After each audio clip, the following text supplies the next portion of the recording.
Assalamualaikum warahmatullahi wabarakatuh anak-anak. Kembali lagi di pelajaran membangun sosial. Semoga keadaan baik dan bahagia selalu.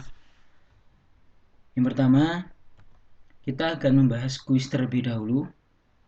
Yang pertama, pembahasan kuis. Yang pertama ada 2 poin di sini yang kemarin kita buat kuis di Google Classroom. Yang pertama adalah ungkapkan apa yang kalian ketahui tentang perubahan sosial budaya. Yang kedua, ceritakan sebuah gejala perubahan sosial budaya yang terjadi di sekitarmu. Apa kira-kira penyebabnya? Yang pertama, apa yang Pak Rahman jawab? Yang pertama adalah perubahan sosial budaya adalah suatu perubahan di mana perubahan yang menyebabkan berubahnya suatu tradisi, adat, kebudayaan, dan fungsinya untuk menuju taraf kehidupan yang lebih baik. Yang kedua, sifat kebudayaan dalam masyarakat adalah cenderung saling mempengaruhi kebudayaan yang lain. Dalam masyarakat dapat mengakibatkan terjadinya perubahan sosial. Masyarakat yang satu dapat mengaruhi masyarakat yang lain. Selain mempengaruhinya, masyarakat tersebut juga menerima pengaruh dari masyarakat yang lain. Gejala-gejala perubahan sosial dalam masyarakat kita, misalnya banyaknya anak muda yang sekarang, yang contoh yang merokok, menyebabnya adalah karena si perokok sudah terjerumus oleh orang-orang di sekitarnya yang menjadi perokok dan lama-lama merokok. Menjadi hal yang biasa dan lumrah di kalangan remaja, padahal hal ini tidaklah dibenarkan. Selanjutnya, kita akan masuk ke dalam materi kita, yaitu faktor penyebab penghambat perubahan sosial budaya. Yang pertama, yang perlu diketahui, perubahan sosial budaya di sini terjadi dalam masyarakat itu dilakukan secara sadar oleh masyarakat. Tetapi juga ada perubahan yang tidak disadari. Perubahan terjadi dengan berbagai alasan. Oleh karena itu, harus menyesuaikan dengan faktor-faktor yang lain yang sudah mengalaminya.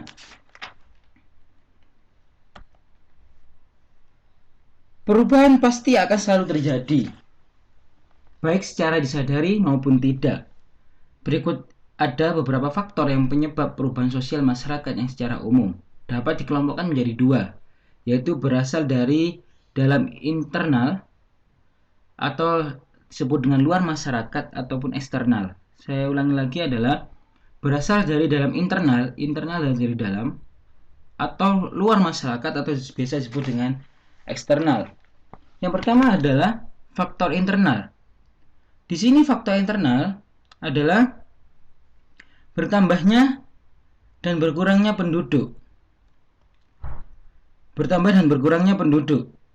Bertambah atau berkurangnya penduduk disebabkan oleh angka kelahiran, kematian, dan migrasi yang selalu berubah-ubah. Perubahan jumlah penduduk menyebabkan perubahan struktur masyarakat, terutama menyangkut lembaga-lembaga kemasyarakatan. Pesatnya perkembangan kota mendorong terjadinya urbanisasi. Jumlah penduduk di kota pun bertambah. Sebaliknya, di desa semakin berkurang. Kota menjadi penuh sesak, muncul pengangguran yang mampu meningkatkan angka kriminalitas. Sementara di desa, kehilangan tenaga kerja produktif. Banyak lahan pertanian yang kosong karena tinggal pemiliknya, karena dianggap sudah tidak produktif ataupun penghasilan sangat kurang. Hal ini mengakibatkan terjadinya perubahan pada sistem mata pencaharian, sistem stratifikasi sosial atau strata sosial, dan tingkat kesejahteraan masyarakat. Akhirnya orang-orang di desa ini mending kerja ke kota. Coba kalau lihat sama yang di jalan di Bunut Wetan, kalau pagi jalan besar di banyak masjid itu, banyak kan mana orang yang kerja ke kota atau orang kerja ke desa? Ketika kota semakin padat, otomatis banyaknya pengangguran. Karena apa? Lapangan pekerjaan sangat terbatas. Ketika banyaknya pengangguran, otomatis nambahnya kriminalitas, kejahatan, pencopetan, perampokan, dan sebagainya. Itu menjadi faktor internal. Selanjutnya adalah penemuan baru. Apa itu penemuan baru? Penemuan baru mampu memicu terjadinya perubahan sosial budaya. Penemuan baru didorong adanya discovery dan invention. Menurut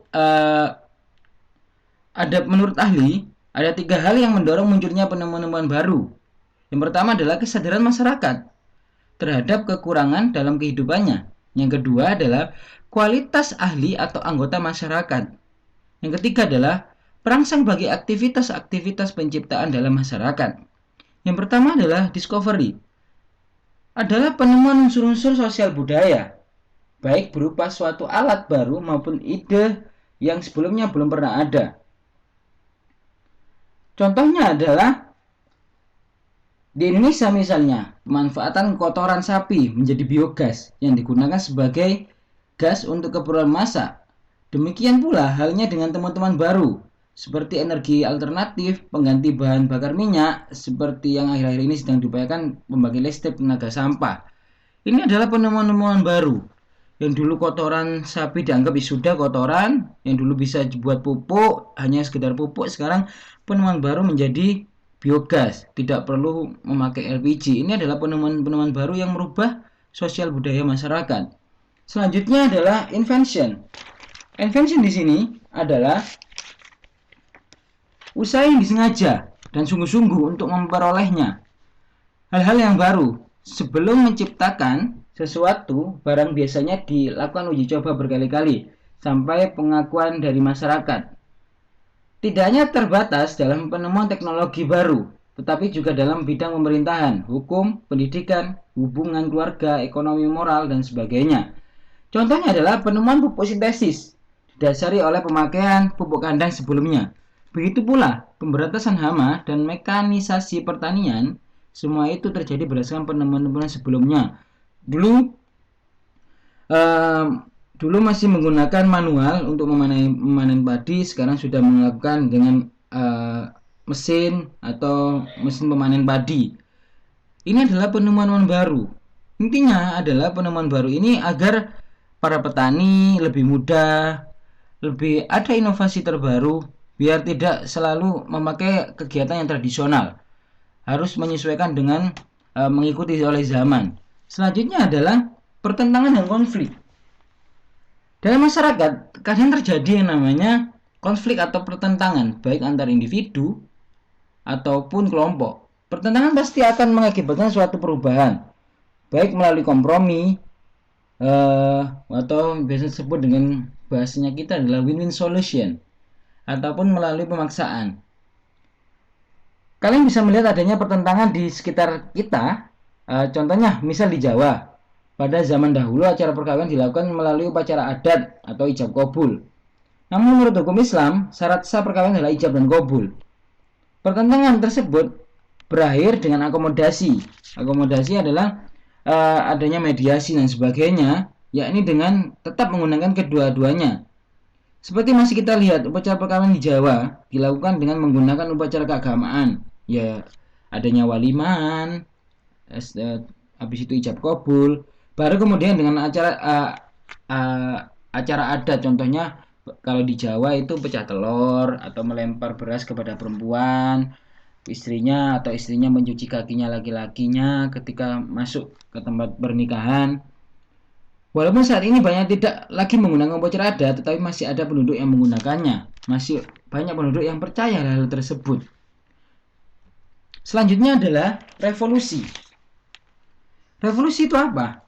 Revolusi adalah pemberontakan terjadi karena masyarakat merasa tidak puas dengan keadaan saat itu. Masyarakat mulai tidak percaya terhadap kinerja pemerintah dalam mencapai tujuan bangsa, yaitu menciptakan masyarakat yang adil, makmur, sesuai dengan slogan yaitu keadilan sosial bagi seluruh rakyat Indonesia. Situasi dan kondisi tersebut mendorong munculnya revolusi sebagai wujud dari pemberontakan. Ketidakpuasan rasa itu, tidak puas rasa rakyat kepada pemerintah.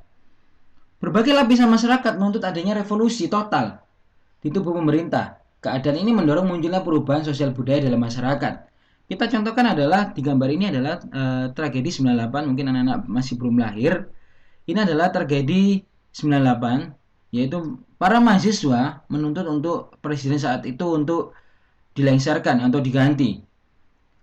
Revolusi ini terjadi pada Mei tahun 98 yang terjadi di Indonesia. Adanya revolusi membawa perubahan besar dalam sistem pemerintahan sampai pada sistem kemasyarakatan. Contohnya, perubahan kepala negara, wakil kepala negara, struktur kabinet, sampai pada pola perilaku masyarakat. Perubahan ini adalah contoh kalau dulu DPR dan sebagainya, presiden dan sebagainya itu masih dipilih oleh anggota DPR di musyawarah di gedung DPR MPR. Tapi hari ini adalah masyarakat diberi kebebasan untuk memilih. Ini adalah bentuk revolusi yang terjadi pada tahun 98. Ketika tidak ada kepuasan, pasti muncul yang namanya revolusi. Adanya keadaan di mana rasa kepercayaan ini sudah tidak ada. Mungkin itu anak-anak. Selanjutnya adalah faktor eksternal. Selanjutnya faktor eksternal di sini adalah faktor-faktor yang berasal dari luar masyarakat. Faktor eksternal yang dapat menyebabkan terjadinya perubahan sosial budaya. Kalau yang tadi internal dari dalam, ini sekarang kita membahas faktor eksternal, yaitu dari luar. Yang pertama adalah lingkungan alam fisik di sekitar kita. Perubahan dapat disebabkan oleh lingkungan fisik, seperti terjadinya gempa bumi, topan, banjir bandang, tsunami, dan sebagainya. Mungkin menyebabkan bahwa masyarakat yang mendiami daerah-daerah tersebut terpaksa untuk meninggalkan tempat tinggalnya. Suatu masyarakat yang mula-mula hidup sebagai nelayan, contoh, kemudian meninggalkan tempat tinggalnya karena tempat tersebut terjadi tsunami. Kan tidak mungkin ada tsunami masih sibuk untuk mencari ikan, kan tidak mungkin. Mau ada tsunami masih sibuk untuk mancing, kan tidak mungkin di situ. Memungkinkan akhirnya mereka karena kondisi alamnya tidak bagus, tempat tinggal sudah dulu kena tsunami, akhirnya mereka berpindah.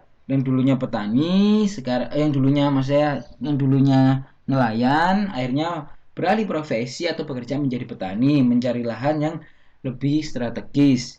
Mungkin itu. Selanjutnya adalah adanya peperangan. Peperangan di negara lain dapat menyebabkan terjadinya perubahan-perubahan yang sangat besar, baik pada lembaga masyarakatan maupun struktur masyarakat. Contohnya, ada di Timur Tengah, contoh negara Irak, Palestina,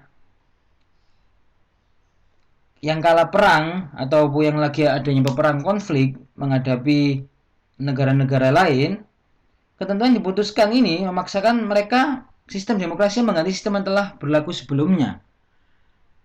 Bayangkan saja ketika kita berada di negara konflik atau negara peperangan, pasti kita hidupnya tidak nyaman. Mau tidur takut tiba-tiba ada granat, mau sekolah takut ada bom, mau makan takut tiba-tiba kena tembak dan sebagainya. Kita masih beruntung ataupun bersyukurlah kita sudah hidup di negara yang aman ini. Selanjutnya adalah pengaruh budaya masyarakat lain. Mungkin anak-anak saya semuanya, apalagi yang perempuan, mungkin tidak asing dengan hip hop dan sebagainya.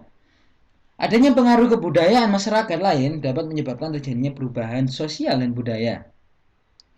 Hubungan yang dilakukan secara fisik antara dua masyarakat mempunyai kecenderungan untuk menimbulkan pengaruh timbal balik. Artinya apa? Masing-masing masyarakat mempengaruhi masyarakat yang lain, tapi juga menerima pengaruh yang dari masyarakat yang lain itu. Selanjutnya adalah di dalam proses pertemuan kebudayaan tersebut tidak selalu akan terjadi mempengaruhi satu sama lain. Kadangkala kedua kebudayaan tersebut yang seimbang tarafnya saling menolak. Dicontohkan di sini adalah misalnya orang-orang Indonesia saat ini pada umumnya memakai pakaian yang bercorak ke barat-baratan ataupun ke Korea-Koreaan yang sekarang lagi booming. Oleh karena itu lebih praktis, mereka merasanya lebih praktis, lebih kekinian, lebih fashion dan sebagainya. Jarang mereka menggunakan pakaian tradisional. Mau ke mall pakai baju tradisional, kemben dan sebagainya kan sudah jarang sekarang. Sudah mungkin pakai celana jeans, pakai kaos dan sebagainya itu. Kecuali dan baju tradisional hari ini hanya digunakan terkadang pada saat misalnya upacara pernikahan, karnaval, ataupun acara-acara adat lain dan sebagainya. Ini adalah pengaruh budaya masyarakat lain. Secara tidak langsung, budaya ini masuk ke dalam diri kita secara perlahan. Contohnya kalau dulu masih trennya celana komprang, akhirnya trennya ganti lagi menjadi celana pensil. Ini adalah pengaruh budaya masyarakat lain. Tinggal kita bisa memilih mana yang bagus, mana yang tidak bagus. Untuk anak-anak saya semoga bisa memilih pengaruh-pengaruh budaya dan tidak lupa terkait budaya-budayanya kita tersebut. Budaya tradisional, budaya nenek leluhur dan sebagainya. Mungkin itu aja untuk materi hari ini anak-anakku semua. Semoga diberi kesehatan, selalu bahagia. Semoga apa yang kita citakan semoga diijabah oleh Allah. Sekian dari Pak Rahman. Wallahul muwaffiq ila aqwamit thoriq. Wassalamualaikum warahmatullahi wabarakatuh.